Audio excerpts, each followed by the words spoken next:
Hello. Welcome to the Deep and Durable Learning Podcast. This is the show for anyone who's struggled with the superficiality and short half-life of what passes for education. I'm Mike Gray, and I'm transitioning from nearly 45 years as a professor in higher education into this role of podcast host. This show is not primarily about bemoaning the state of education.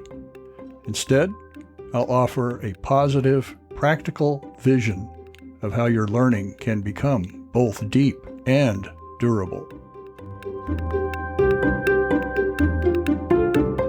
Thanks for joining me, Mike Gray, on this, the second podcast of Season 1 of the Deep and Durable Learning Podcast.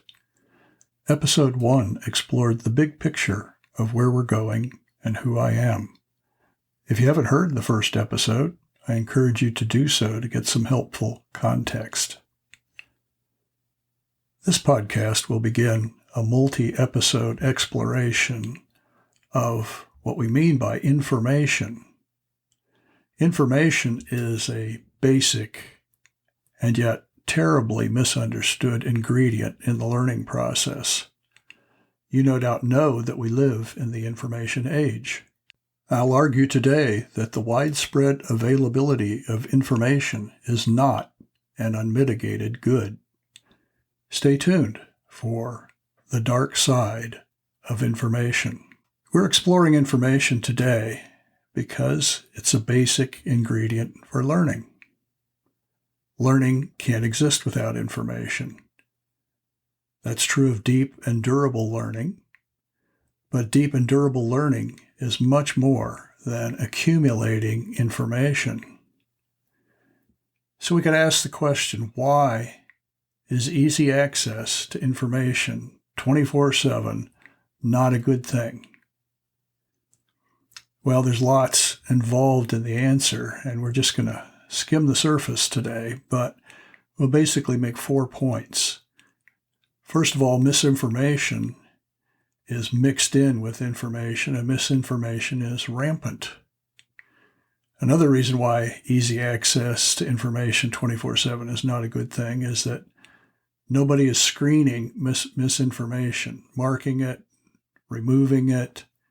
It's all there, mixed in with legitimate information. Third, easy access to information gives people an easy road to an illusion of knowledge, which is actually exacerbated by the lack of a foundation that they're building that knowledge on. Exacerbated, we could say, by ignorance. And the fourth is that intellectual humility is all but dead. It's on life support in our era, and in part that's due to the easy access everybody has to information. So, let's backtrack a little bit. I said a moment ago that all learning makes use of information. And that's absolutely true. Superficial learning, however, makes learning all about information, about the exposure to information, the acquisition of information, the recall of information. Superficial learning wraps all of that together in ways that are unhelpful and misleading even to the person who may have a mind for accumulating and recalling information that they've encountered. The information is, of course, housed on something a lot of us call the internet. The internet is really a network of computers and servers that house the World Wide Web, which is the place where the content is actually found. The content of the World Wide Web has grown explosively since it first became widely available to the public around the mid-1990s, depending on how tech-savvy people back then were.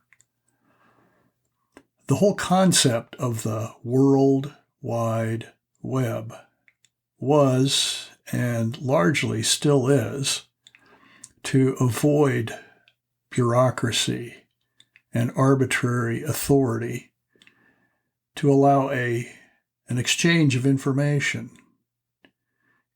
You know probably that anyone can post information on the World Wide Web, and that most information is accessible free of charge. No filtering, no moderating, no fact-checking. What could possibly go wrong? Well, a little bit of thought. We would say, freedom's wonderful, but anarchy, which literally means no leader, is actually frightening. The fact that we have no leader means that really from the outset, the World Wide Web was not meant to be policed. And so truth and various shades of error have grown up side by side.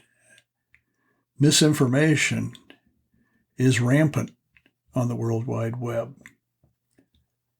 It's really hard to discern how much true information is out there and how much misinformation is out there.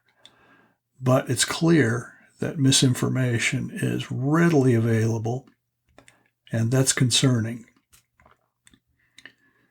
That means, then, since it's all posted out there, that discernment's needed now more than ever to sift the wheat from the chaff, as it were. And discernment is frankly in short supply today because discernment is hard won.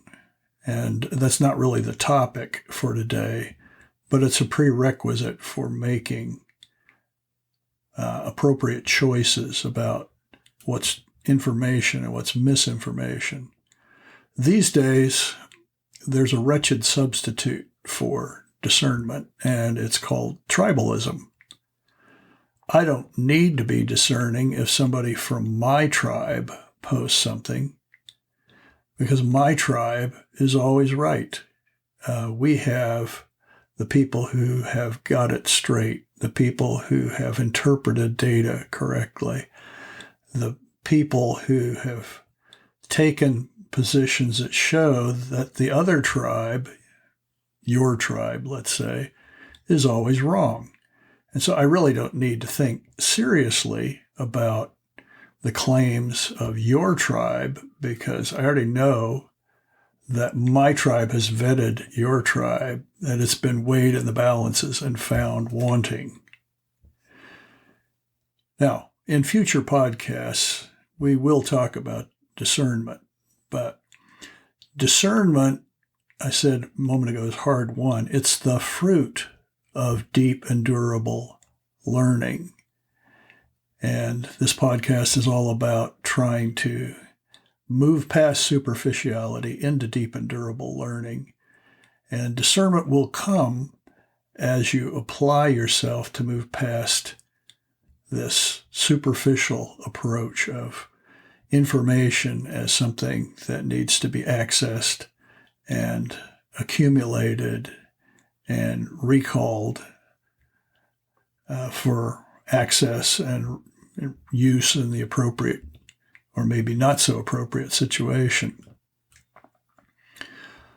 Let's talk about another piece about this question of why easy access to information 24/7 is not an unmitigated good.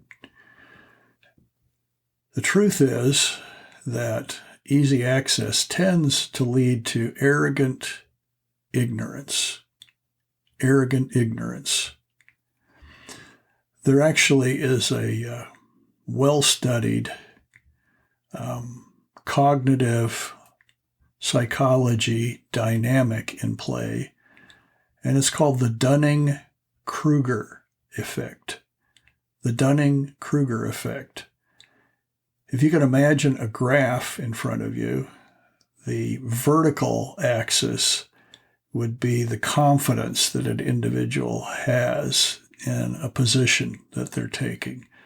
So confidence is the vertical axis, and competence is the horizontal axis. So we move from complete incompetence on the horizontal axis to being an expert and having a validated track record of competence. And on the vertical axis, we move from what my position is just a guess, and you may have a better idea. So a real lack of confidence to, I'm absolutely sure that I'm right, and I don't have any misgivings whatsoever about my position, nor do I have any sense that anybody could really reasonably unseat my view on the subject. Since I spent 45 years of my life in academics and higher educational endeavors, teaching mostly undergraduates, let me reference test taking as one example of the Dunning-Kruger Effect. If you ask students immediately after a test to predict what their score was on the test, how confident they are, what their estimate would be, it turns out that those who perform most poorly had the most inflated estimates of test scores. They thought they did much better than their actual test score result shows. And of course, this shows up, if you've been involved in teaching, with the student perhaps coming by the office and making this famous statement, which is, I don't understand how I could have done so poorly on the test because I really knew the information.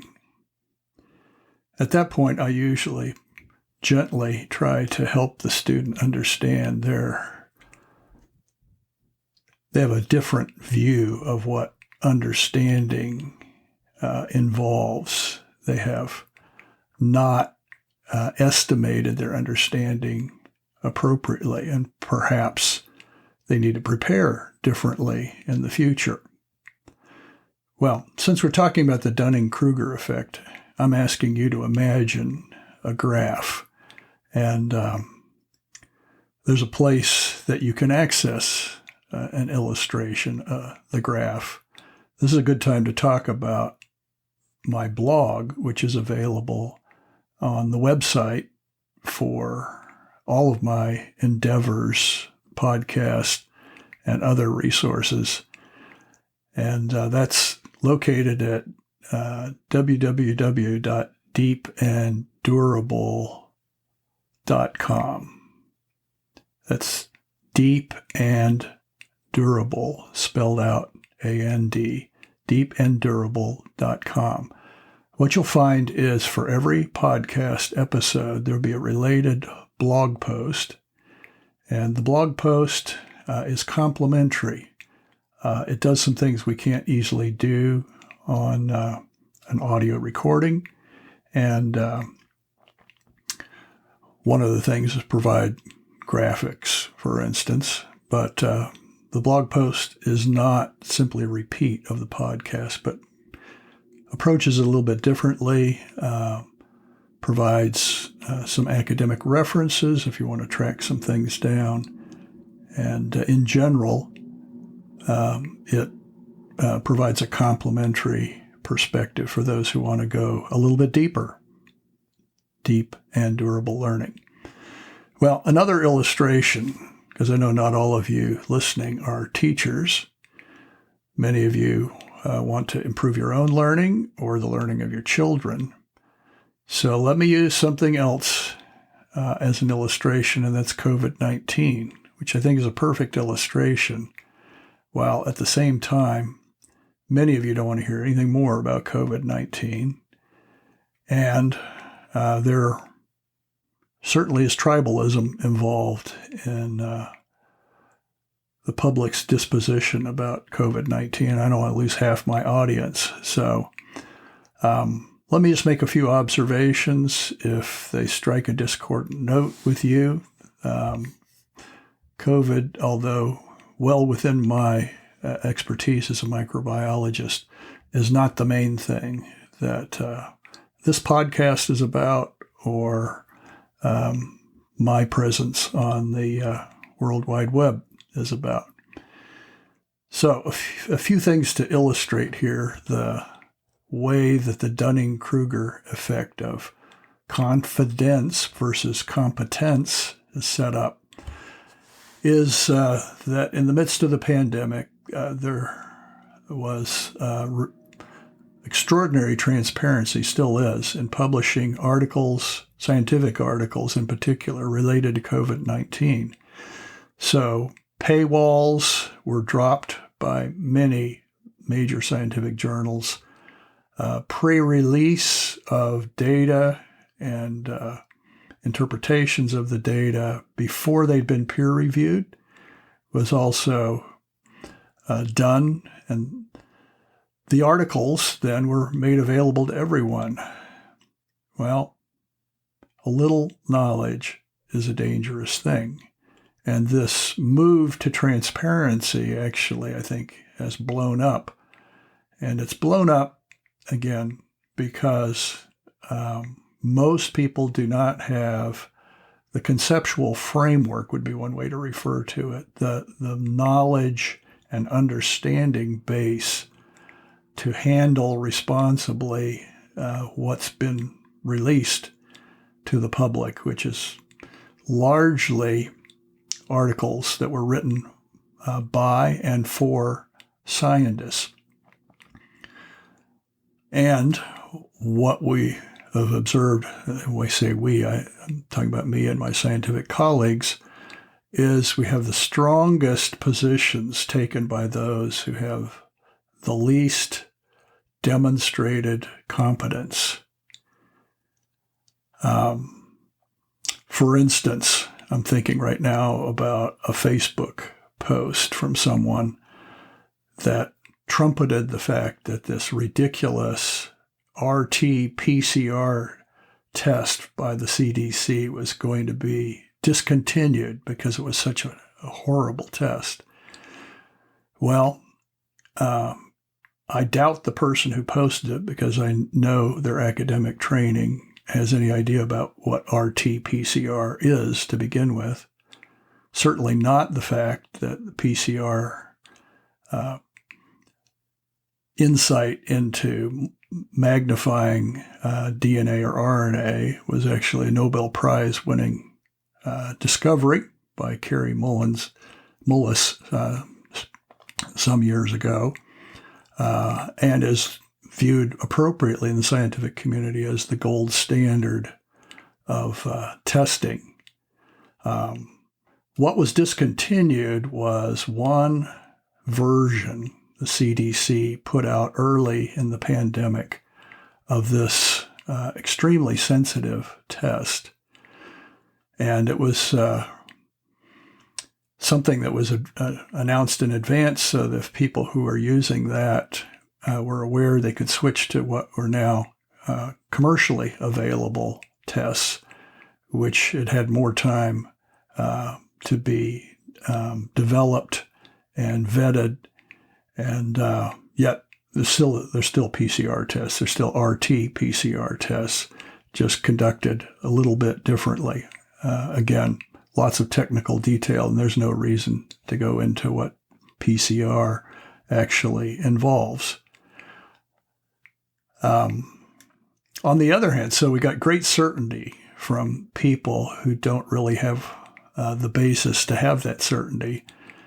And we have nuance among the experts, which is typical of experts, which is perceived as a lack of consistency from the experts.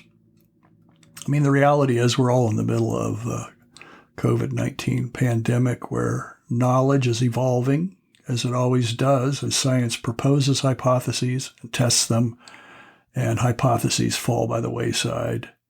Science, in fact, proceeds by falsification of hypotheses and not by proof, as is commonly understood. So science has learned a great deal about SARS-CoV-2, which is the causative agent of COVID-19.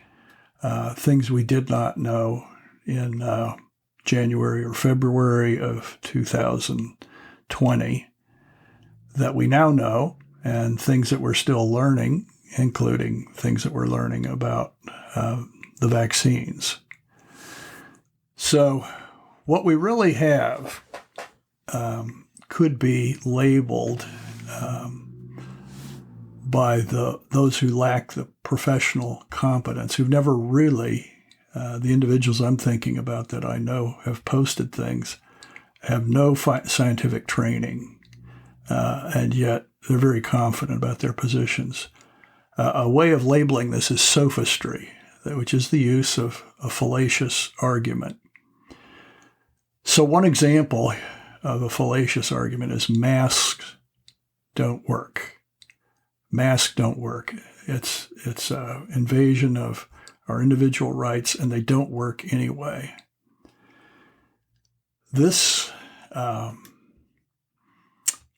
is what has been referred to as a socially constructed truth. I mean, the reality is we have people who reason from, I don't like masks, I don't think they're necessary, to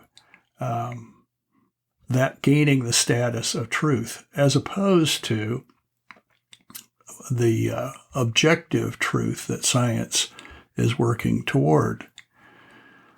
A little bit of analysis here. We, with our science majors, have courses in how to read peer-reviewed literature, and that's a steep learning curve for science majors. But these days, everybody says they're doing their own research. Everybody's an expert. No training is necessary to read the peer-reviewed literature and to make the appropriate decisions about the experimental design and even the data analysis, which is a branch of mathematics. When we look objectively at this idea that masks don't work, if we can get out of the current battlefield mentality in a summer program for scientists that I lead in the summertime, one of our faculty members helped us find appropriate literature, and one was a classic 1980 article from the Journal of the Air Pollution Control Association dealing with filtration.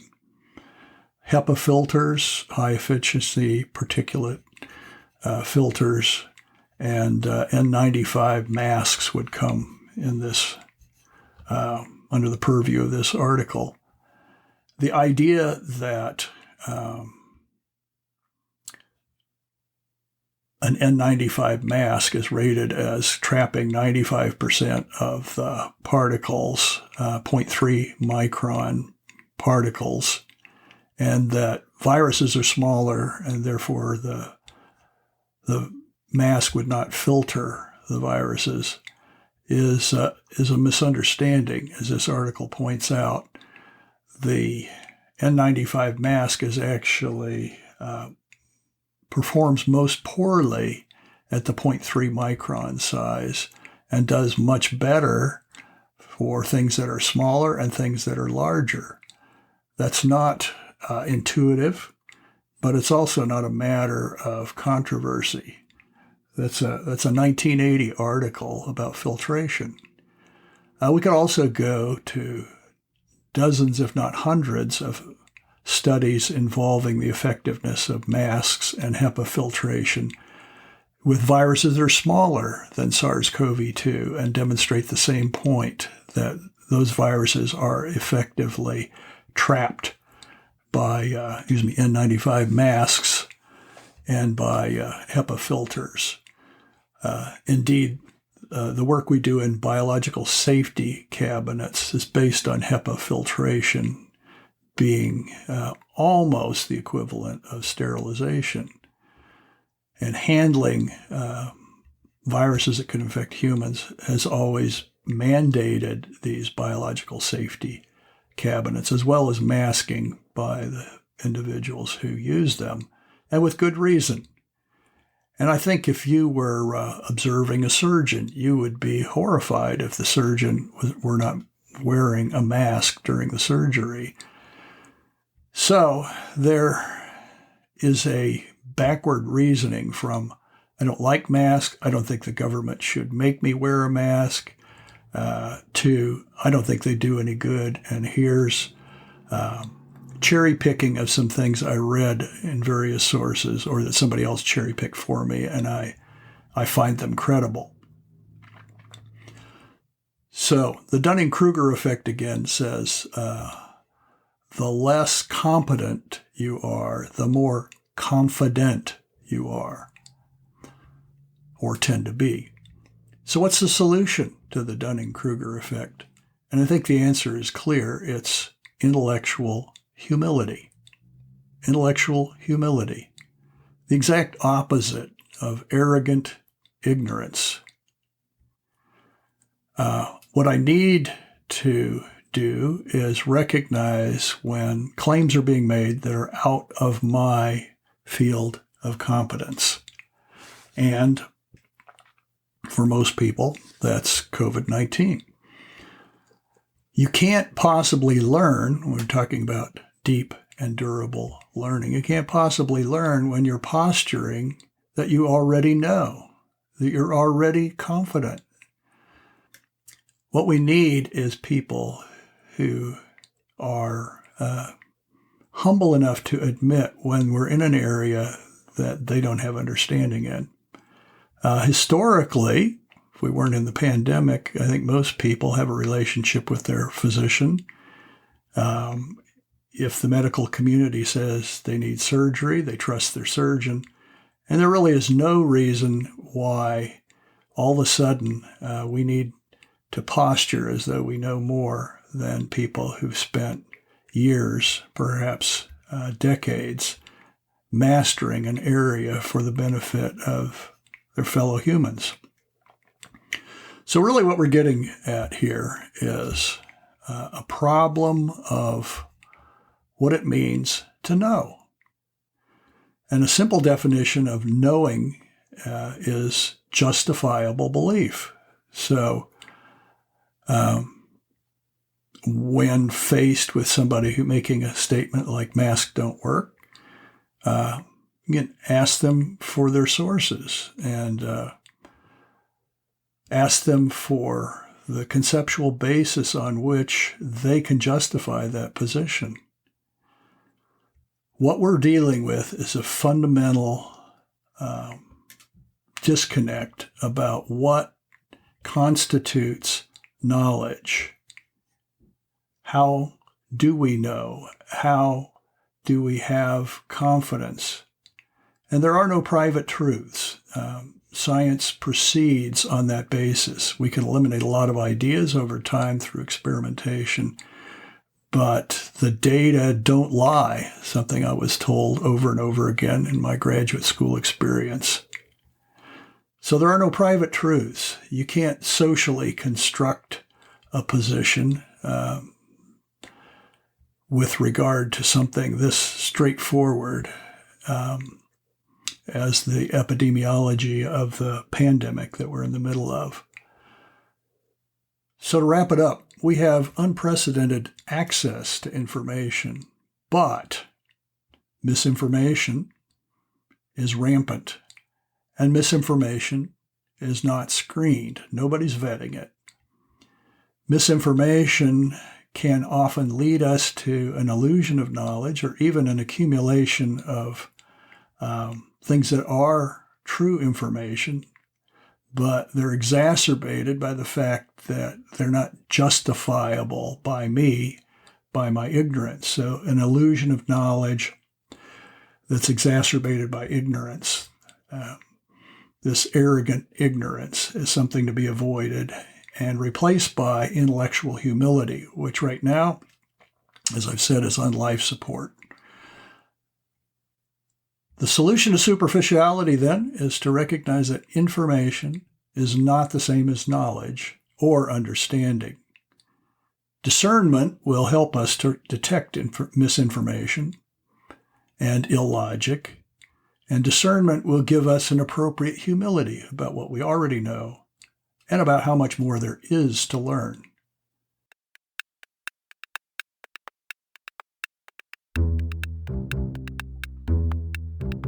Join me next time as we begin an exploration of what it really means to know something.